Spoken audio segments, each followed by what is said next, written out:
ಎಂತವ್ರು 5 ಬೆರಳಿಗೆ 5 ಉಂಗುರ ಹಾಕೊಂಡು ನೆಕ್ಸ್ಟ್ ಏನು ಕುತ್ತಿಗೆಗೆ ನಾಯಿ ಚೈನ್ ಹಾಕೊಂಡು ಬಿಳಿ ಬಿಳಿ ಬಿಳಿ ಬಿಳಿ ನಮ್ಮ ಶಿವಾನಂದ ಹೇಳಿ ಬಹಳ ಚೆನ್ನಾಗಿ ಹೇಳ್ತಾರೆ. ಆ ಬಿಳಿ ಯಾರು ಬಟ್ಟೆ ಹಾಕೊಂಡು ಇಲ್ಲಿ ದಲ್ಲಾಳಿ ಕೆಲಸ ಮಾಡ್ತಾ ಇರುವಂತ ಕುನ್ನಿಗಳು. ಅವ್ರು ಯಾರನ್ನು ಇವ್ರ ತರಕ್ಕೆ ಈ ಹೆಣ್ಮಕ್ಳ ತರಕ್ಕೆ ರೈತಾಪಿ ಕೆಲಸ ಮಾಡ್ತಿರೋರಲ್ಲ. ಮನೆಯಲ್ಲಿ 4 ಹಸು ಕಟ್ಕೊಂಡು ಗೌರವ ಘನತೆಯಿಂದ ಬದುಕ್ತಿರುವಂತವರಲ್ಲ. ಹೊಲದಲ್ಲಿ ತೋಟದಲ್ಲಿ ಉಳುಮೆ ಮಾಡ್ತಾ ಕೆಲಸ ಮಾಡ್ತಿರೋರಲ್ಲ. ರೇಷ್ಮೆ ಕೃಷಿ ಮಾಡ್ತಿರೋರಲ್ಲ. ತೆಂಗು ಅಡಿಕೆ ಬೆಳಿತಿರೋರಲ್ಲ. ಬಾಳೆ ಬೆಳಿತಿರೋರಲ್ಲ. ತರಕಾರಿ ಬೆಳಿತಿರೋರಲ್ಲ. ಕರೆಕ್ಟ್ ಆಗಿ ಹೇಳಿದೆ ತಾಯಿ, ಕರೆಕ್ಟ್ ಆಗಿ ಹೇಳಿದೆ. ಅವರೆಲ್ಲ ಈ ರೈತರನ್ನ, ಯುವಕರನ್ನ, ಈ ರಾಜ್ಯದ ಮಕ್ಕಳ ಅಂತಃಸತ್ವವನ್ನ ಹೀರುವಂತಹ ಈ ದಟ್ಟ ದರಿದ್ರ ನೀಚಾತಿ ನೀಚ ಹೆಂಡ ಮಾರುವ ಹೆಂಡ ಹಂಚುವ ತಲೆ ಹಿಡಿದ್ರು. ಹೆಂಡ ಮಾಡ್ತಾ ಇನ್ನೂ ಹೆಚ್ಚು ದುಡ್ಡು ಬಂದ್ರೆ ನಮ್ಗೆ ಇನ್ನೂ ಹೆಚ್ಚು ದುಡ್ಡು ಬರುತ್ತೆ ಅಂತೇಳಿ 1 2 3 ಹೆಂಡ ಮಾರೋ ದಂಧೆ ನಡೆಸ್ತಾ ಇರುವಂತ ಪರಮ ನೀಚರು. ಇಂಥವ್ರನ್ನ ಹಿಂದೆ ಇಟ್ಕೊಂಡ್ರೆ DK ಶಿವಕುಮಾರ್ ಅವರು ಯಾವ ದೇವಸ್ಥಾನಕ್ಕೆ ಹೋದ್ರೆ ಹೋದ್ರು, ಯಾವ ಅಜ್ಜಯ್ಯನ ಆಶೀರ್ವಾದ ಪಡ್ಕೊಂಡ್ರೆ ಏನು ಒಳ್ಳೇದಾಗುತ್ತ ತಾಯಿ? ಒಳ್ಳೇದಾಗುತ್ತೇನ್ರಪ್ಪ? ಒಳ್ಳೇದಾಗ್ಬೇಕು ಅಂತ ನಾನು ಪ್ರಾಮಾಣಿಕವಾಗಿ ಆಶಿಸ್ತೀನಿ. ಯಾಕೆಂದ್ರೆ DK ಶಿವಕುಮಾರ್ ಅವರು ಒಂದು ಒಳ್ಳೆ ಆಡಳಿತ ಕೊಡ್ಲಿ, ಅವರಿಗೆ ಸದ್ಬುದ್ಧಿ ಬರ್ಲಿ. 106 ಆರೋಪಗಳಿದೆ. DK ಶಿವಕುಮಾರ್ ಬಗ್ಗೆ ಯಾಕೆ ಹೇಳ್ತಾ ಇದೀವಿ, ಇನ್ನೊಬ್ಬರ ಬಗ್ಗೆ ಮಾತಾಡ್ಬೋದಿತ್ತು. ಆದ್ರೆ ಇಲ್ಲಿ ಟೌನ್ಶಿಪ್ ಮಾಡೇ ತೀರ್ತೀನಿ ಅಂತ ಉಪಮುಖ್ಯಮಂತ್ರಿ ಆಗಿದ್ದಾಗಲೇ ಈ ರೈತರನ್ನೆಲ್ಲ ಅವ್ರು ಬರ್ತಾರಾ, ನನ್ ಬಟ್ಟೆ ಹರಿತಾರ, ನಾನು ಹೊಡಿತಾರ, ಆದರೆ ನಾನು ಟೌನ್ಶಿಪ್ ಮಾಡೇ ತೀರ್ತೀನಿ ಅಂತ ಹೇಳಿದವ್ರು ಯಾರು? ಯಾವಾಗ? ಉಪಮುಖ್ಯಮಂತ್ರಿ ಆಗಿದ್ದಾಗ. ಈಗೇನಾಗಿದ್ದಾರೆ? ಮುಖ್ಯಮಂತ್ರಿ ಅಂದ್ರೆ ಒಂದು ರೀತಿಲಿ ಸರ್ವಾಧಿಕಾರಿ, ಒಂದು ರೀತಿಲಿ. ಈವಾಗಲೂ ಅವರು ಅದೇ ದರ್ಪ ಮಾಡಿದ್ರೆ ಏನಪ್ಪ ಆಗುತ್ತೆ? ಹಣ ತೆಂಗಿನ ಮರಗಳನ್ನ ನೆಟ್ಟವರು ಬಹಳ ಹುಷಾರಾಗಿ ತಲೆ ಕೆಡಿಸ್ಕೊಳ್ತಾರೆ. ಮುಂದೆ ಇಲ್ಲೇನಾದ್ರೂ ಆದ್ರೆ ಈ ತೆಂಗಿನ ಮರ ಕಿತ್ತಾಕುವಂತಹ ಅದನ್ನ ಕಡಿಯುವಂತ ಪರಿಸ್ಥಿತಿ ಬಂದ್ರೆ ಏನು ಅಂತ. ತೆಂಗಿನ ಮರ ಕಡಿದ್ರೆ ಅವರ ವಂಶ ನಿರ್ವಂಶ ಆಗುತ್ತೋ ಬಿಡುತ್ತೋ ಗೊತ್ತಿಲ್ಲ. ನಂಬಿಕೆ ನೋಡೋಣ. ನಾನ್ ನೋಡಿಲ್ಲಪ್ಪ, ನಾನು ಅಂತ ದುಷ್ಟರನ್ನು ನೋಡಿಲ್ಲ, ನಾನು ಅಂತ ದುಷ್ಟರ ಮನೆಗಳನ್ನು ನೋಡಿಲ್ಲ. ಆದರೆ ಕಲ್ಪವೃಕ್ಷ, ಕಲ್ಪತರು ಅಂತ ತೆಂಗಿನ ಮರಗಳನ್ನ ಭಾವಿಸ್ಕೊಂಡು ಯಾವುದೋ ಒಂದು ಮನೆ ಕಟ್ಟೋದಿಕ್ಕೋ, ರಸ್ತೆಗೋ, ಇನ್ನೊಂದಕ್ಕೋ, ಏನಕ್ಕೋ ತೆಂಗಿನ ಮರ, ಕಲ್ಪವೃಕ್ಷ, ಕಲ್ಪತರುವನ್ನ ಕಡಿಲೇಬೇಕಾದಂತ ಪರಿಸ್ಥಿತಿ ಬಂದ್ರೆ ಏನಪ್ಪಾ ಮಾಡ್ತಾರೆ? ತೆಗಿತಾರೆ. ಆಮೇಲೇನು? ಮತ್ತೆ ಇನ್ನೊಂದು ಗಿಡ ನೆಡ್ತಾರೆ. ಇವತ್ತು ನಾಗರಾಜು ನೆನ್ನೆ ಹೇಳ್ತಾ ಇದ್ರು, ನಾಗರಾಜು ಅವ್ರ ಜೊತೆಗಿದ್ದವ್ರು ಇನ್ನೊಬ್ರು ಯಾರು, 3 ಲಕ್ಷ ತೆಂಗಿನ ಮರಗಳಿದೆಯಂತೆ ಈ 7,500 ಎಕರೆ ಭೂ ಪ್ರದೇಶದಲ್ಲಿ. 30 ಲಾಲ್ ಬಾಗುಗಳಷ್ಟು ದೊಡ್ಡ ಜಾಗವನ್ನ ಇವತ್ತು 30 ಲಾಲ್ ಬಾಗುಗಳೇನಿದೆ ಅದಕ್ಕಿಂತ ಚೆನ್ನಾಗಿರುವ ಜಾಗವನ್ನ ಸರ್ವನಾಶ ಮಾಡಿ ಬುಲ್ಡೋಸರು, JCBಗಳನ್ನ ತಂದು ಆ ಮರಗಳನ್ನೆಲ್ಲ ಕಡಿದು ಅವುಗಳ ಮೇಲೆ ಸಮಾಧಿ ತರಕ್ಕೆ ಮಣ್ಣು ಮಟ್ಟ ಮಾಡಿ ಕಟ್ಟುವಂತಹ ಇಂತಹ ಒಂದು ಟೌನ್ಶಿಪ್ ಮಾಡಿದಾಗ ಎಷ್ಟು ಲಕ್ಷ ಮರಗಳು ನಾಶವಾಗುತ್ತೆ? 8-9 ಲಕ್ಷ ಮರಗಳು, ಅದರಲ್ಲಿ 3 ಲಕ್ಷ ತೆಂಗಿನ ಮರಗಳು ಅಂತ. ಎಷ್ಟು ಜನರ ವಂಶಗಳು ನಿರ್ವಂಶ ಆಗಬೇಕು? ಅಡಿಕೆ ಮರಗಳು ಇನ್ನೂ ಜಾಸ್ತಿ ಸಂಖ್ಯೆಯಲ್ಲಿವೆ. ಅಡಿಕೆ, ತೆಂಗು, ಬಾಳೆ, ತರಕಾರಿ, ಸೊಪ್ಪು. ಭತ್ತ ನೋಡ್ಲಿಲ್ಲ ನಾನು. ಭತ್ತನೂ ಒಂದಷ್ಟು ಕಡೆ ಬೆಳೆದಿರ್ಬೋದು, ಭತ್ತನೂ ಬೆಳೆದಿರ್ಬೋದು. ರಾಗಿ ಅಂತೂ ಬಹಳ ಚೆನ್ನಾಗಿ, ನಾಟಿ ರಾಗಿ ಬಹಳ ಒಳ್ಳೆ ಫಸಲು, ಅದ್ಭುತವಾದ ಫಸಲು. ಯಾಕಂದ್ರೆ ನೆಲ ನಾನು ಉತ್ತೋಡದ್ನಲ್ವಾ, ಒಂದು ಕಲ್ಲಿಲ್ಲ, ಸಲಿಕೆ ಗುದ್ಲಿ ಹೊಲ ತೋಟ ಮಾಡೋದಕ್ಕಿಂತ ತರಕಾರಿ ಬೆಳೆ, ಸೊಪ್ಪು ಬೆಳೆದಿರುವಂತ ರೈತರು ಗೊತ್ತು ಸಲಿಕೆ ಗುದ್ದಲಿ ಆಡ್ಸೋದಿಕ್ಕೆ ಎಂತ ಮಣ್ಣು ಚೆನ್ನಾಗಿರುತ್ತೆ ಅಂತ. ಒಳ್ಳೆ ಸ್ವಲ್ಪ ಮೃದುವಾಗ್ಬಿಟ್ರೆ ಸಾಕು, ಅದು ಬೆಣ್ಣೆ ಇದ್ದಂಗಿದೆಯಪ್ಪ ನಿಮ್ ಮಣ್ಣು. ಅದರಿಂದಾನೇ ಬಂಗಾರ ಬೆಳೀತಾ ಇದ್ದೀರಾ. ನೀವೇನಾದ್ರು ಭಿಕಾರಿಗಳಾಗಿದ್ದೀರೇನಮ್ಮ? ಭಿಕಾರಿಗಳಾಗಿದ್ದೀರಾ? ಈ ಯಾರು ಭಿಕಾರಿಗಳಾಗಿಲ್ಲ. ಆಮೇಲೆ ಇಲ್ಲಿ ಯಾರು ದೊಡ್ಡ ಭೂ ಮಾಲೀಕರಿಲ್ಲ. ಏನು 10 ಎಕರೆ, 50 ಎಕರೆ, 40 ಎಕರೆ, 100 ಎಕರೆ ಇಟ್ಕೊಂಡು ಕಾಲ್ ಮೇಲೆ ಕಾಲು ಹಾಕೊಂಡು ಮೆರೆಯುವಂತಹ, ಹೊಲದಲ್ಲಿ ಗದ್ದೆಯಲ್ಲಿ ಹೋಗಿ ಕೆಸರು ಮಾಡ್ಕೊಳ್ಳದೆ ಇರುವಂತಹ ಭೂ ಮಾಲೀಕ ಅಂತ ಯಾರಂತಾರೆ? ಅವ್ರು ಯಾರು ಇಲ್ಲ. ಇಲ್ಲಿ ಇದಾರೆ ನಮ್ಮ ಎಲ್ಲ 1 ಎಕರೆ 2 ಎಕರೆ. ಅವತ್ ಯಾರಪ್ಪ 1 ಎಕರೆ ಜಮೀನಲ್ಲಿ 40-50 ಸಾವಿರ ದುಡಿತೀನಿ ಅಂತ ಇದ್ದವನು, ಅಡಿಕೆ ಮೊಟ್ಟೆ ಎಲ್ಲ ಮಾಡ್ಕೊಂಡು 3/4 ಎಕರೆ ಎಲ್ಲಪ್ಪ ಮುಕ್ಕಾಲು ಎಕರೆನಲ್ಲಿ 45-50 ಸಾವಿರ ಸಂಪಾದನೆ ಮಾಡ್ತಾ ಕೇವಲ ಮುಕ್ಕಾಲು ಎಕರೆಯಲ್ಲಿ ಮಕ್ಕಳನ್ನ ನಾನು ಇಂಗ್ಲಿಷ್ ಮೀಡಿಯಂಗೆ ಕಳಿಸ್ತೀನಿ ಸಾರ್ ಅಂತ ಇದ್ದ ಯುವಕ. ಇಂತಹ ಬಂಗಾರದ ಬೆಳೆಯುವ ಭೂಮಿನ ಇವರು ತಗೊಂಡು ಹೋಗಿ 7,500 ಎಕರೆ ಪ್ರದೇಶವನ್ನ ನೆಲಸಮ ಮಾಡಿ ಕಾಂಕ್ರೀಟ್ ಹಾಕಿ ಉದ್ಧಾರ ಮಾಡ್ತೀವಿ ಅಂದ್ರೆ ಪಾಪದ ಕೆಲಸನೋ ಪುಣ್ಯದ ಕೆಲಸನೋ? ಇಲ್ಲಿ ಡಿ ಕೆ ಶಿವಕುಮಾರ್ ಅವರು ಅನೈತಿಕ ಕೆಲಸ ಮಾಡ್ತಾ ಇದ್ದಾರೆ, ಅಕ್ರಮ ಮಾಡ್ತಾ ಇದ್ದಾರೆ. ಅವ್ರ ಕಡೆ ಇರೋರು ಭ್ರಷ್ಟಾಚಾರ ಮಾಡಿ ದುಡ್ಡು ಮಾಡೋದಕ್ಕೆ ನೋಡ್ತಾ ಇದ್ದಾರೆ. ಡಿ ಕೆ ಶಿವಕುಮಾರ್ಗೂ ಮೊದಲೇ ಹಣದ ದಾಹ, ಅಷ್ಟೆಲ್ಲ ಕೇಸ್ ಇದೆ, ಅವ್ರ ಜೈಲಿಗೆಲ್ಲ ಹೋಗಿ ಬಂದಂತವ್ರು, ಅವ್ರಿಗೂ ಇಲ್ಲಿ ದುಡ್ಡು ಮಾಡೋದಕ್ಕೆ ಆಸೆ ಇದೆ. ಹಾಗಾಗಿ ಅವರು ಭ್ರಷ್ಟಾಚಾರ ಮಾಡೋದಕ್ಕೆ ಮುಂದಾಗಿದ್ದಾರೆ. ಇವ್ಯಾವುದನ್ನು ಹೇಳಲ್ಲ ನಾನು, ಇವ್ಯಾವುದನ್ನು ಹೇಳಲ್ಲ. ಈ ಕೆಲಸ ಮಾಡಿದ್ರೆ ಅದೇನ್ ಕೆಲಸ ಆಗುತ್ತೆ? ಪಾಪದ ಕೆಲಸ, ಪಾಪದ ಕೆಲಸ. ಪಾಪದ ಮುಂದೆ ಬೇರೆ ತಪ್ಪುಗಳೇನಾದ್ರೂ ನಿಲ್ಲುತ್ತೇನಪ್ಪ? ನಿಮ್ ಭ್ರಷ್ಟಾಚಾರ, ಅಕ್ರಮ, ಮೋಸ ಇವೆಲ್ಲ ಸಣ್ಣ ಪುಟ್ಟ ವಿಚಾರಗಳು. ಯಾವುದ್ರ ಮುಂದೆ? ಪಾಪದ ಮುಂದೆ. ಪಾಪ ಮಾಡಿದ್ರೆ ಅವರಿಗೆ ಪ್ರಾಯಶ್ಚಿತ್ತ, ಪಶ್ಚಾತ್ತಾಪ ಇದೆಯಾ? ಹಾಗಾಗಿ ರಾಜ್ಯದ ಮುಖ್ಯಮಂತ್ರಿ ಆಗಿರುವಂತಹ ಡಿ ಕೆ ಶಿವಕುಮಾರ್ ಅವ್ರನ್ನ ನಾವೆಲ್ಲರೂ ಸೇರಿ ಒಂದ್ಸಲ ಕೈ ಮುಗಿದು ಕೇಳ್ಕೊಳ್ಳೋಣ. ಕೈ ಮುಗಿರಪ್ಪ, ಸದ್ಬುದ್ಧಿ ಕೊಡ್ಲಿ ದೇವರು. ಅವ್ರು ನಂಬಿರುವಂತ ಅಜ್ಜಯ್ಯ ಆಗ್ಲಿ, ಇನ್ಯಾರೇ ಆಗ್ಲಿ, ಎಲ್ಲರೂ ಎಲ್ಲಾ ದೇವರು ಸದ್ಬುದ್ಧಿ ಕೊಡ್ಲಿ. ಸದ್ಬುದ್ಧಿ ಕೊಟ್ಟು ಡಿ ಕೆ ಶಿವಕುಮಾರ್ ಈಗಾಗಲೇ 1000 ಕೋಟಿ ಆಸ್ತಿ ಇದೆ. ಇಡೀ ದೇಶದ ಅತ್ಯಂತ ಶ್ರೀಮಂತ ಮುಖ್ಯಮಂತ್ರಿ ಯಾರು? ನಮ್ಮ ಹೆಮ್ಮೆ ಅಲ್ವಾ ಇರುತ್ತೆ ಅಂತ ಈ ತರಕ್ಕೆ ನಂಬಿಕೆ ಇದೆ. ಹಾಗಾಗಿ ಇವಾಗ ಸದ್ಬುದ್ಧಿ ಯಾರಿಗೆ ಬೇಕು?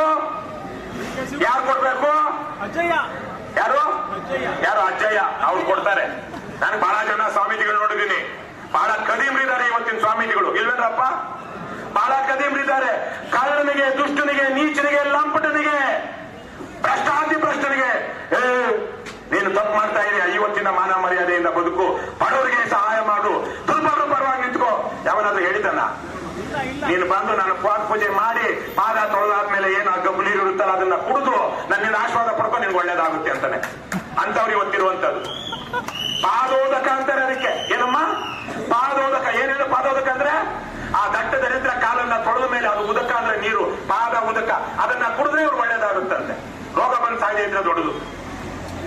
ಇವ್ರನ್ನೆಲ್ಲ ನೋಡಿದ್ಮೇಲೆ ಅವ್ರಿಗೆಲ್ಲ ಮರ್ಯಾದೆ ಕೊಡ್ಬೇಕು ಅಂತ ಅನ್ಸಲ್ಲ ನಮಗೆ.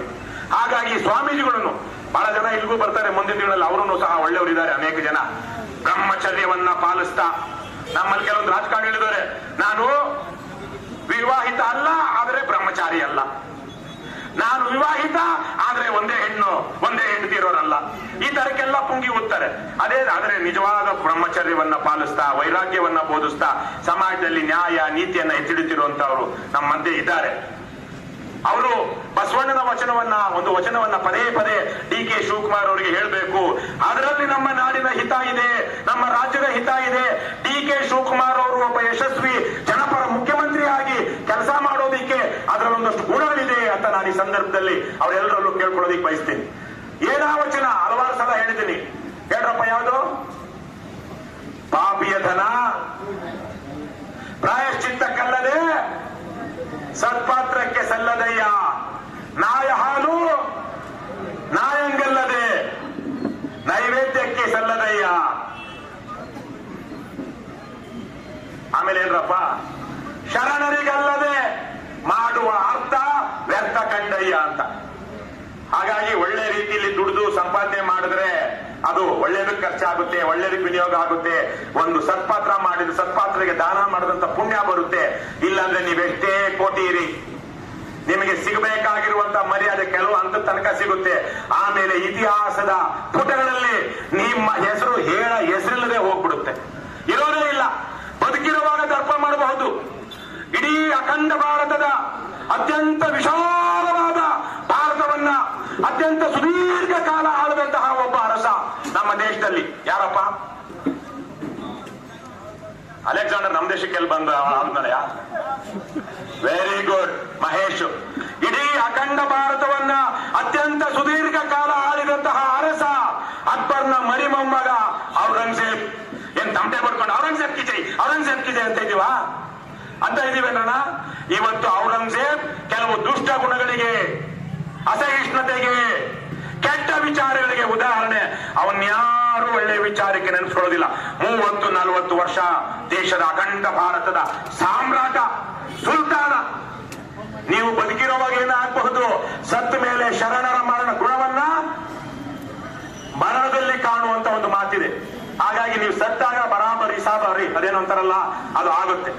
ಹಾಗಾಗಿ ಈಗ 10 ವಿಚಾರಗಳಿದೆ ಜನರ ಮೇಲೆ. ಇವತ್ತು ಕಾರ್ಮೋಡ ಕವಿತಾ ಇದೆ ಇಲ್ಲಿ, ಅದೆಲ್ಲ ಬಿಡುಗಡೆಯಾಗಿ ಕಾಲ ಕಾಲಕ್ಕೆ ಮಳೆ ಆಗಿ ರೈತರು ಬದುಕಿ ಅವರು ಬೆಳೆದು ಬೇರೆಯವ್ರನ್ನ ಬದುಕಿಸುವಂತದ್ದು ಆಗಬೇಕು ಅಂದ್ರೆ ಇಂತಹ ಪುಣ್ಯ ಭೂಮಿಯನ್ನ ಉಳಿಸ್ಕೊಳ್ಬೇಕು. ಏನಾಗುತ್ತೋ ಗೊತ್ತಿಲ್ಲ.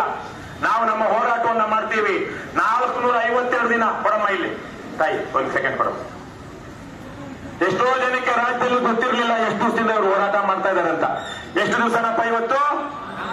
ಇಂದಿಗೆ 452 ದಿನಗಳು. 452 ದಿನ ಇಟ್ಕೊಳ್ಳುವ. ಬಹಳ ಶಿಸ್ತುಬದ್ಧವಾಗಿ ಒಂದು ಪ್ರಾಮಾಣಿಕತೆ ಮತ್ತು ಬದ್ಧತೆಯಿಂದ ನೀವು ಹೋರಾಟ ಕಟ್ಟಿದ್ದೀರಾ. ಹಾಗಾಗಿನೇ ಇವತ್ತು KRS ಪಕ್ಷದವರು ಸೇರಿದಂತೆ ಬೇರೆ ಬೇರೆ ಜನಪರ ಹೋರಾಟ ಮಾಡ್ತಾ ಇರುವಂತಹ ಪಕ್ಷಗಳು, ಸಂಘಟನೆಗಳು ಬಂದು ಇಲ್ಲಿ ಬೆಂಬಲ ಕೊಡ್ತಾ ಇವೆ. ಇದಕ್ಕೆ ನ್ಯಾಯ ಸಿಗಲೇಬೇಕು. ಈ ಒಂದು ಸಂದರ್ಭದಲ್ಲಿ ನನ್ನ ಕಾರಲ್ಲಿ ಅದ್ಯಾವುದೋ ಒಂದು ಇದಿರ್ಬೇಕು, ನೋಟಿಸ್ ಬಂದಿದೆ ನನಗೆ. ನಾನು 20-25 ದಿವಸ ಬಂದಿದ್ದಲ್ವಾ, ಅದಕ್ಕೊಂದು ನೋಟಿಸ್ ಬಂದಿದೆ. ಯಾರಿಂದ? ನಿಮ್ಮ DC ಇಂದ. ನಮ್ಮ ಏನೋ ಅವನ ಹೆಸರು, ನಾನ್ ಜಮೀನ್ದಾರ್ ವಂಶಸ್ಥ ಅಂತ ಹೇಳ್ತಾನಂತಲ್ಲ, ನಾಲಾಯಕ ಪ್ರಜಾಪ್ರಭುತ್ವದಲ್ಲಿ ರವಿ ಕೃಷ್ಣಾರೆಡ್ಡಿ ಬಾಯಿ ಮುಚ್ಕೊಂಡಿರ್ಬೇಕು ಅಂತ ನೋಟಿಸ್ ಕಳಿಸಿದ್ದಾನೆ. ನನಗ್ ಕಳಿಸಿಲ್ಲ. ಅದಕ್ಕಿಂತ ಮೊದಲು 23 ಜನ ಆದ್ಮೇಲೆ ಕೊನೆಯ 24 ನನ್ನ ಹೆಸರು ಸೇರಿಸ್ಬಿಟ್ಟಿದ್ದಾರೆ. ಅದ್ಯಾರೋ ನಿಮ್ಮ ಮಾಜಿ MLA ಮಂಜುನಾಥ್ ಬಂದು ಅದೇನೋ ಇವನ್ ಗುರುಕಾರು ಅವನ ತಮ್ಮಂದ್ರು ಏನೇನೋ ಬೇನಾಮಿ ಆಸ್ತಿ ಮಾಡ್ಕೊಂಡ್ಬಿಟ್ಟಿದ್ದಾರೆ ಅಂತೆಲ್ಲ ಪತ್ರಿಕಾಗೋಷ್ಠಿ ಮಾಡಿದ್ರಂತೆ. ನನಗೂ ಅದಕ್ಕೆ ಸಂಬಂಧ ನನ್ಗೆ ಗೊತ್ತೇ ಇರಲಿಲ್ಲ. ಮೊನ್ನೆ ಮನೆಗೆ ನೋಟಿಸ್ ಬಂದಿದೆ. ಅವರೆಲ್ಲ ಮಾಡಿದ್ದಾರೆ A1 ಏನು ರೆಸ್ಪಾಂಡೆಂಟ್ 1 ಯಾರು ಮಂಜುನಾಥ್ ಅವರು ಮಾತಾಡಿದ್ದನ್ನ A2 ಫ್ರೀಡಮ್ ಟಿವಿ ಅಂತ ಅವರು ಟೆಲಿಕಾಸ್ಟ್ ಮಾಡಿದ್ದಾರೆ. ಹಾಗಾಗಿ ಅವರು ಟೆಲಿಕಾಸ್ಟ್ ಮಾಡಿರೋ ಫೇಸ್ಬುಕ್ ಅಲ್ಲೋ ಯೂಟ್ಯೂಬ್ ಅಲ್ಲೋ ಹಾಕಿರೋ ವಿಡಿಯೋನ ಡಿಲೀಟ್ ಮಾಡಬೇಕು. ಮತ್ತೆ ಮಿಕ್ಕವರೆಲ್ಲರೂ ಯಾವುದೇ ಕಾರಣಕ್ಕೂ ಇವನು ಗುರುಕಾರ್ ಮೇಲೆ ಮಾತಾಡಬಾರದು ಅಂತ ಹೇಳಿ.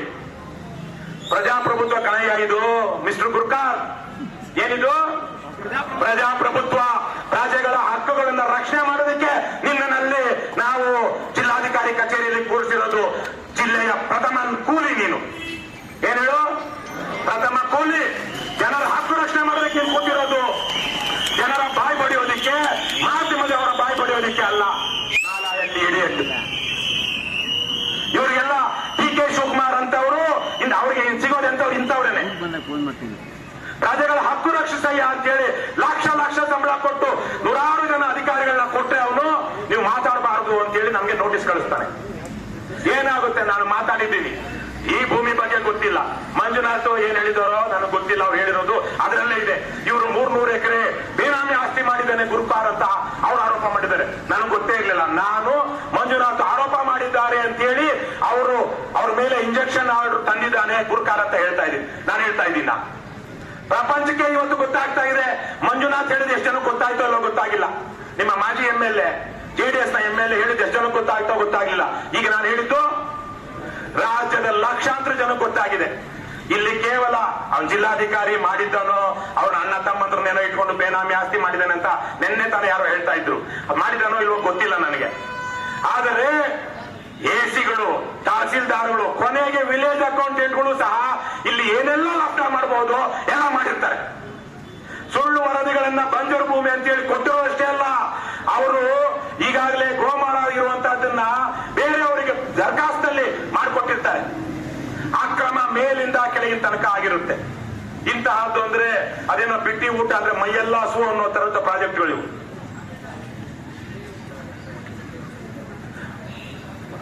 ಗೋಮಾಳ ಇಡೀ ಪ್ರಾಜೆಕ್ಟ್ ಅಲ್ಲಿ 2800 ಎಕರೆ ಇತ್ತು ಸರ್ಕಾರಿ ಭೂಮಿ. ಅದು ಗೋಮಾಳ ಅರಣ್ಯ ಭೂಮಿ ಅಂತೇಳಿ. ಇವತ್ತು ಎಷ್ಟು ಬಂದಿದೆ?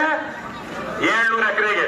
ಇನ್ನು ಮಿಕ್ಕದ 2700 ಇದ್ದಿದೆ.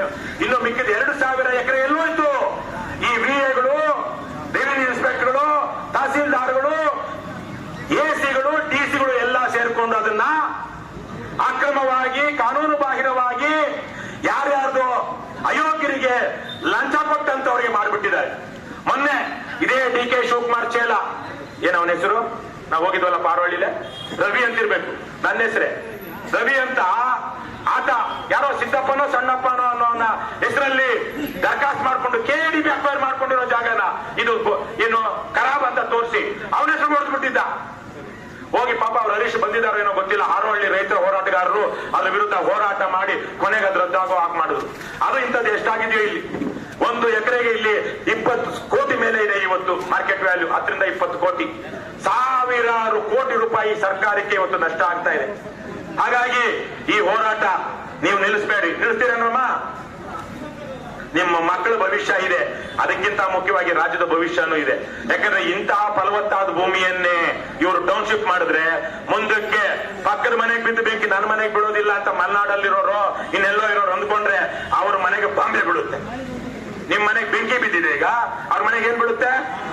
ಈಗ ಹೋಗಿ ಇರಾನ್ ಅಲ್ಲಿ ಬಾಂಬ್ ಹಾಕ್ತಾ ಇದಾರಲ್ಲ, ಇರಾನ್ ಅವರು ಬೇರೆ ಬೇರೆಯವ್ರ ಮೇಲೆ, ಇರಾನ್ ಮೇಲೆ ಇಸ್ರೇಲ್ ಅಮೆರಿಕವರೆಲ್ಲ. ಆ ತರಕ್ಕೆ ನಮ್ಮ ರಾಜಕಾರಣಿಗಳು ಅಧಿಕಾರಿಗಳು ಏನಾಗ್ತಾರೆ? ಬಾಂಬೆ ಹಾಕ್ತಾರೆ. ಹಾಗಾಗಿ ಅವರೆಲ್ಲ ನಿಮ್ಮ ಹೋರಾಟಕ್ಕೆ ಬರಲಿ. ಕೊನೆಯದಾಗಿ ಈ ಹೋರಾಟ ಎಷ್ಟು ದಿವಸ ಆಗುತ್ತೋ ಗೊತ್ತಿಲ್ಲ. 4 ವರ್ಷ ನಡೆಸಿದ್ರು ಎಲ್ಲಿ? ಚನ್ನರಾಯಪಟ್ಟಣದಲ್ಲಿ. ಹಾಗಾಗಿ ನೀವು ಒಂದು ಸುದೀರ್ಘವಾದ ಹೋರಾಟಕ್ಕೆ ಸಿದ್ಧವಾಗಬೇಕು. ಅಹೋರಾತ್ರಿ ಹೋರಾಟಗಳನ್ನು ಮಾಡಬೇಕು. ನೀವು ಸಾಕಷ್ಟು ಸಂಖ್ಯೆಯಲ್ಲಿ ಜನ ಹೆಚ್ಚು ಬರ್ತಾ ಇರ್ಬೇಕು. ಆವಾಗ ರಸ್ತೆ ತಡೆ ಮಾಡಬೇಕು. DC ಕಚೇರಿಗೆ ನಾನು ಇವತ್ತು ಹೇಳ್ತಾ ಇದ್ದೀನಿ, ಇವತ್ತಲ್ಲ ನಾಳೆ ಅವನು DC 144 ಸೆಕ್ಷನ್ ಹಾಕ್ಬಿಟ್ಟಿದ್ದಾನಂತೆ. ಅಂದ್ರೆ 5ಕ್ಕಿಂತ ಹೆಚ್ಚು ಜನ ಅಲ್ಲಿ ಜಿಲ್ಲಾಧಿಕಾರಿ ಕಚೇರಿ ಆವರಣದಲ್ಲಿ ಸೇರಬಾರದು ಅಂತ. ಏನಪ್ಪ ಪೊಲೀಸ್ ಇದ್ದಾರೆ ಅಂತದ್ ಏನಾನ ಆಗುತ್ತೆ ಅಲ್ಲಿ ಜಿಲ್ಲಾಧಿಕಾರಿ ಕಚೇರಿನಲ್ಲಿ? ಜಿಲ್ಲಾಧಿಕಾರಿ ಕಚೇರಿಗೆ 144 ಸೆಕ್ಷನ್ ಹಾಕಿರೋದು ಎಲ್ಲಾದ್ರೂ ಇದೆಯಾ ರಾಜ್ಯದಲ್ಲಿ? ಪ್ರಜಾಪ್ರಭುತ್ವ ಕಣ್ರಪ್ಪ ಇದು. ಯಾರ್ದು ನಿಮ್ಮ ಅಪ್ಪಂದು ಜಾಗೀರು ಅಂತ ಸರ್ವಾಧಿಕಾರಿ ಸೇನಾಡಳಿತ ಇರುವಂತದ್ದಲ್ಲ. ಹಾಗಾಗಿ ಇವತ್ತಲ್ಲ ನಾಳೆ ನಾವು ನೀವು DC ಕಚೇರಿಗೆ ಮುತ್ತಿಗೆ ಹಾಕ್ಬೇಕು. DC ಕಚೇರಿಗೆ ಮುತ್ತಿಗೆ ಹಾಕಿ ಇದು ನಮ್ಮ ರಾಜ್ಯ, ಇದು ನಮ್ಮ ಜಿಲ್ಲೆ, ಇದು ನಮ್ಮ ಊರು, ನೀನು ನಮ್ಮ ಕೂಲಿ ಅಂತೇಳಿ ಅಲ್ಲಿ DC ಹೇಳ್ಬೇಕು. ನಾವು ಆ ಮಟ್ಟಕ್ಕೆ ಹೋಗ್ಬೇಕು.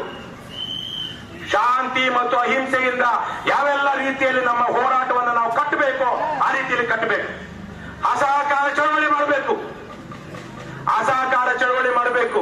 ಸರ್ಕಾರಿ ಅಧಿಕಾರಿಗಳು ಅವರು ಬಂದು ಇಲ್ಲೇನು ಕೆಲಸ ಮಾಡೋದಿಕ್ಕಾಗಬಾರ್ದು, ಜಬರ್ದಸ್ತ್ ಮಾಡೋದಿಕ್ಕಾಗಬಾರ್ದು. ಆ ತರಕ್ಕೆ ಅಸಹಕಾರ ಚಳವಳಿ. ಗಾಂಧಿ ಪಕ್ಷನಂತೆ ಯಾವುದು? ಇವತ್ತಿರೋ ಕಾಂಗ್ರೆಸ್, ಇವತ್ತಿರೋ DK ಶಿವಕುಮಾರ್ ಇರೋ ಕಾಂಗ್ರೆಸ್ ಗಾಂಧಿ ಪಕ್ಷ. ಗಾಂಧಿ ಪಕ್ಷ ನೆಹರು ಮತ್ತು ಲಾಲ್ ಬಹದ್ದೂರ್ ಶಾಸ್ತ್ರಿ ಅವ್ರ ಜೊತೆಗೆ ಮುಗಿದೋಯ್ತು. ಇಂದಿರಾ ಗಾಂಧಿ ಅವರು ಯಾವಾಗ ಕಾಂಗ್ರೆಸ್ ಐ ಮತ್ತು ಕಾಂಗ್ರೆಸ್ ಓ ಅಂತ ನಿಜಲಿಂಗಪ್ಪನವರು ಇವರೆಲ್ಲ ಸೇರಿ ಕಾಂಗ್ರೆಸ್ ಓ ಅಂತ ಮಾಡಿದ್ರು, ಕಾಂಗ್ರೆಸ್ ಐ ಅಂತ ಇಂಡಿಪೆಂಡೆಂಟ್ ಮತ್ತೆ ಏನು ಇಂದಿರಾನ ಅಥವಾ ಕಾಂಗ್ರೆಸ್ ಆರ್ಗನೈಸೇಷನ್, ಕಾಂಗ್ರೆಸ್ ಐ ಅಂದ್ರೆ ಇಂದಿರಾ ಅಲ್ಲ, ಬೇರೆ ಏನೋ ಹೆಸರು ಅದಕ್ಕೆ ಏನೋ ಅಂತೇಳಿ ಆವತ್ತು ಹೊಡಿತಲ್ಲ, ಅವತ್ತು ಕಾಂಗ್ರೆಸ್ ಮುಗಿತ್ತು. ಇವತ್ತಿರೋ ಕಾಂಗ್ರೆಸ್ ಗಾಂಧಿಯ ಕಾಂಗ್ರೆಸ್, ನೆಹರು ಕಾಂಗ್ರೆಸ್, ಶಾಸ್ತ್ರಿ ಅವರ ಕಾಂಗ್ರೆಸ್ ಅಲ್ಲ. ಹಾಗಾಗಿ ಅವ್ರಿಗೇನ್ ಗೊತ್ತಿದೆ ಪ್ರಜಾಪ್ರಭುತ್ವದ ಮಹತ್ವ? ಅದು ತಿಳಿಸುವಂತದ್ದಾಗಬೇಕು. ಈ ನಿಟ್ಟಿನಲ್ಲಿ ನಾನು ಮೊದಲಿಗೆ ನಮ್ಮ ರಾಜ್ಯದ ಬೇರೆ ಬೇರೆ ಭಾಗಗಳಿಂದ ಬಂದಿರುವಂತಹ ಎಲ್ಲ KRS ಸೈನಿಕರಿಗೆ ಕೈ ಮುಗಿದು ಧನ್ಯವಾದಗಳನ್ನ ತಿಳಿಸ್ತಾ ಇದ್ದೀನಿ. ಇದು ಒಂದು ರೀತಿಯಲ್ಲಿ ಆರಂಭ KRS ಪಕ್ಷದ ಹೋರಾಟ. ಈ ಮಟ್ಟಕ್ಕೆ ಇಲ್ಲಿ ಬಂದು ನಾವೊಂದು ರೋಡ್ ಶೋ ಮಾಡ್ಕೊಂಡು ಬೈಕ್ ಜಾಥಾ ಮಾಡ್ಕೊಂಡು ಇಲ್ಲೊಂದು ಸಭೆ ಮಾಡಿ ಮುಂದುವರೆದ್ರೆ ಇದು ಮುಗಿಯಲ್ಲ. ಆದ್ರೆ ಲಕ್ಷಾಂತರ ಜನ ಇವತ್ತು ನೋಡಿದ್ದಾರೆ ರಾಜ್ಯದಲ್ಲಿ ಇಲ್ಲಿ ಎಂತಹ ಪರಿಸರ ಇದೆ, ಎಂತಹ ಪ್ರಕೃತಿ ಇದೆ, ಮಲೆನಾಡು ಹೌದು ಅಲ್ವೋ ಅಂತ ಇವತ್ತು ನೋಡಿದ್ದಾರೆ. ಆದ್ರೆ ಅದಕ್ಕೆ DK ಶಿವಕುಮಾರ್ ಸುಮ್ಮನಾಗ್ತಾರಾ? DK ಶಿವಕುಮಾರ್ ಸುಮ್ಮನಾಗಲ್ಲ. ಅವ್ರು ಸುಮ್ಮನಾಗಿಸ್ಬೇಕು ಅಂದ್ರೆ ಈ ಹೋರಾಟವನ್ನ ಇನ್ನೊಂದು ಹಂತಕ್ಕೆ ತೆಗೆದುಕೊಂಡು ಹೋಗ್ಬೇಕು. ನಾವೆಲ್ಲರೂ ಸೇರಿ KRS ಪಕ್ಷದವರು, ನೀವು ಇನ್ನೂ 16 ಸಂಘಟನೆಗಳು, ಪಕ್ಷಗಳು ಏನಿ ಹೋರಾಟಕ್ಕೆ ಬೆಂಬಲವಾಗಿ ನಿಲ್ತಿದ್ದಾರೆ, ಅವರೆಲ್ಲರೂ ಸೇರಿ ನಾವು ಇನ್ನೊಂದು ದೊಡ್ಡ ಮಟ್ಟದ ಹೋರಾಟವನ್ನ ಮಾಡೋಣ. ಹೋರಾಟವನ್ನ ಮಾಡದೇನೆ ಇದು ಗೆಲ್ಲಬೇಕು ಅಂದ್ರೆ ಸದ್ಬುದ್ಧಿ ಯಾರಿಗೆ ಸಿಗಬೇಕು? ಯಾರು ಕೊಡ್ಬೇಕು? ದೇವರು, ಮನುಷ್ಯರು, ಪ್ರಕೃತಿನೋ ಕೊಡ್ಬೇಕು. ಇಲ್ಲಾಂದ್ರೆ ಯಾರು ಕೊಡ್ಬೇಕು? ನಾವೇ ಕೊಡ್ಬೇಕು. ಬಗ್ಗಿಸ್ಬೇಕು. ಕೊನೆಯಲ್ಲಿ ಒಂದು ಕತೆ ಪ್ರಸಂಗ ಹೇಳ್ತೀನಿ. ಕೃಷ್ಣ ದೂತನಾಗಿ, ಶಾಂತಿ ದೂತನಾಗಿ ದುರ್ಯೋಧನನ ಆಸ್ಥಾನಕ್ಕೆ ಹೋಗ್ತಾನೆ.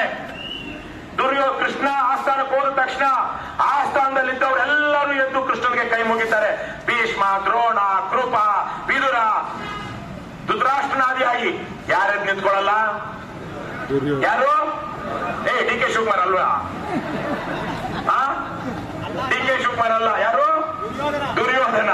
ಕೃಷ್ಣ ನಗುತ್ತಾ ತನ್ನ ಹೆಬ್ಬೆರಳನ್ನ, ತನ್ನ ಉಂಗುಷ್ಟವನ್ನ ಸುಮ್ಮನೆ ನೆಲಕ್ಕೆ ಬಡಿತಾನೆ ಅಲ್ವಾ? ನೆಲಕ್ಕೆ.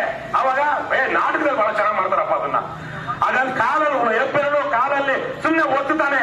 ಅವಾಗ ಎತ್ತರದ ಸಿಂಹಾಸದ ಮೇಲೆ ಕೂತಿದ್ದಂತಹ ದರ್ಪಿಷ್ಟ ಮದಾಂಧ ದುರ್ಯೋಧನ ದಪ ದಪ ದಪ ದಪ ಅಂತ ಬಿದ್ದು ಎಲ್ಲಿ ಬಿಡ್ತಾನೆ? ನೇರವಾಗಿ ಕೃಷ್ಣನ ಕಾಲ ಮೇಲೆ ಬೀಳ್ತಾನೆ. ಅಯ್ಯಯ್ಯೋ ದುರ್ಯೋಧನ, ಯಾಕಪ್ಪ ಕಾಲಿಗೆ ಬೀಳ್ತಾ ಇದೀಯ ಅಂತಾನೆ ಕೃಷ್ಣ. ಇದು ಇಂತಹ ಚಮತ್ಕಾರಗಳು, ವಿಸ್ಮಯಗಳು, ಮಿರಾಕಲ್ಸ್, ಪವಾಡಗಳು ನಡೆಯುತ್ತೆ ಆಗಾಗ. ಅಂತಹ ಗರ್ವಭಂಗ ಮಾಡಿಸ್ಕೊಳ್ಳದೆ, ಅದೇನು ಕುರುಕ್ಷೇತ್ರ ಅಥವಾ ದುರ್ಯೋಧನನ ಗರ್ವಭಂಗ ನಾಟಕದ ಹೆಸರು ಅಲ್ವಾ? ನಾಟಕದ ಹೆಸರು ಏನಂತ ಹೇಳ್ತಾರೆ ಹೇಳಿ? ಅಥವಾ ದುರ್ಯೋಧನನ ಗರ್ವಭಂಗ ಅಂತ.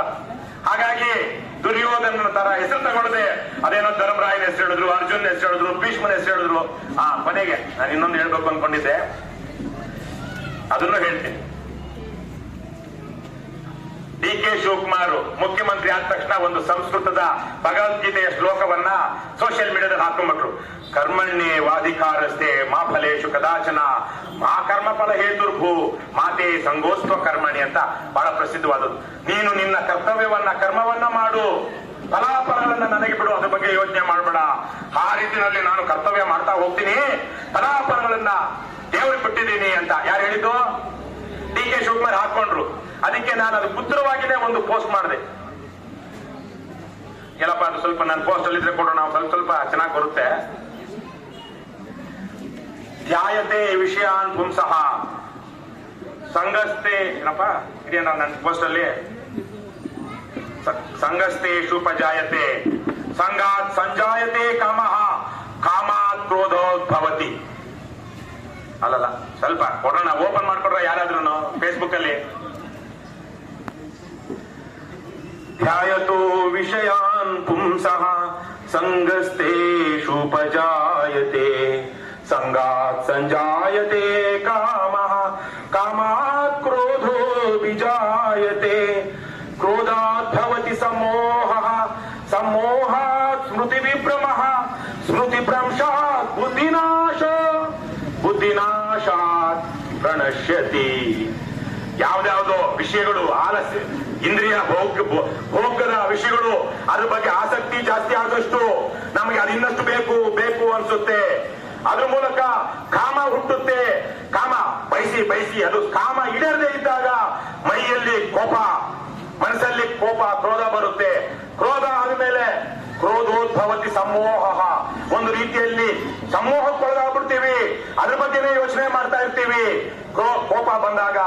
ಆಮೇಲೆ ಸಮೋಹ ಸ್ಮೃತಿ ವಿಭ್ರಮ, ಸಮೋಹಕ್ಕೊಳಗಾದಾಗ ನಮ್ಮ ನೆನಪಿನ ಶಕ್ತಿ ಹೋಗುತ್ತೆ, ನಾವು ಭ್ರಮೆಗೊಳಗಾಗ್ಬಿಡ್ತೀವಿ. ಸ್ಮೃತಿ ಭ್ರಂಶಾತ್ ಬುದ್ಧಿನಾಶೋ, ಆ ತರಕ್ಕೆ ಸ್ಮೃತಿ ಕಳ್ಕೊಂಡು ನೆನಪಾದ್ರೆ ಏನಾಗುತ್ತಮ್ಮ? ಬುದ್ಧಿ ಸರ್ವನಾಶ ಆಯ್ತು, ಬುದ್ಧಿನಾಶ ಆಯ್ತು. ಬುದ್ಧಿನಾಶಾತ್ ಪ್ರಣಶ್ಯತಿ ಅಂದರೆ ಬುದ್ಧಿಯನ್ನ ಕಳೆದುಕೊಂಡ ಮನುಷ್ಯ ಸರ್ವನಾಶ ಆದ ಅಂತ. ಯಾಕೆ ಜ್ಞಾಪಕ ಕೊಡ್ಬೇಕಿದನ್ನ? ಅವರು ಪಾಪ ನಾನು ಮುಂದಕ್ಕೆ ಮುಖ್ಯಮಂತ್ರಿ ಆಗ್ತೀನಿ ಅಂತ ಹೇಳಿ ಸಂಸ್ಕೃತದ ಮೇಷ್ಟ್ರನ್ನೆಲ್ಲ ನೇಮಿಸ್ಕೊಂಡಿದ್ರು ಸಂಸ್ಕೃತ ಪಾಠ ಮಾಡಿಸ್ಕೊಳ್ಳಕ್ಕೆ. ಬಹುಶಃ ಸಂಸ್ಕೃತದ ಮೇಷ್ಟ್ರು ಇದನ್ನೆಲ್ಲ ಹೇಳಿಲ್ಲ ಅನ್ಸುತ್ತೆ. ಕೊನೆಗೆ ಇದು ಎಲ್ಲೆಲ್ಗೂ ಹೋಗುತ್ತಪ್ಪ? ಆಸೆ, ಕಾಮ, ಕ್ರೋಧ, ಸ್ಮೃತಿನಾಶ, ಬುದ್ಧಿನಾಶ, ಕೊನೆಗೆ ಸರ್ವನಾಶ. ಇಷ್ಟನ್ನ ಸಾಕಲ್ವಾ? ಇಷ್ಟು ಸಾಕು, ಎಷ್ಟು ಬೇಕೋ ಅಷ್ಟು ಹೇಳಿದೀವಿ. ಮತ್ತೊಮ್ಮೆ ನಿಮ್ಮೆಲ್ಲರ ಹೋರಾಟಕ್ಕೆ ನಾವು ಜೊತೆಗಿದ್ದೀವಿ. ನಮ್ಮ ಈ ಒಂದು ನಿಮ್ಮ ಹೋರಾಟದಲ್ಲಿ ನಾವು ಪಾಲ್ಗೊಳ್ಳುವಾಗೆ ಮಾಡಿದ್ದಕ್ಕೆ, ಅವಕಾಶ ಮಾಡಿಕೊಡೋದಕ್ಕೆ ನಿಮ್ಗೆಲ್ಲ ಧನ್ಯವಾದಗಳು.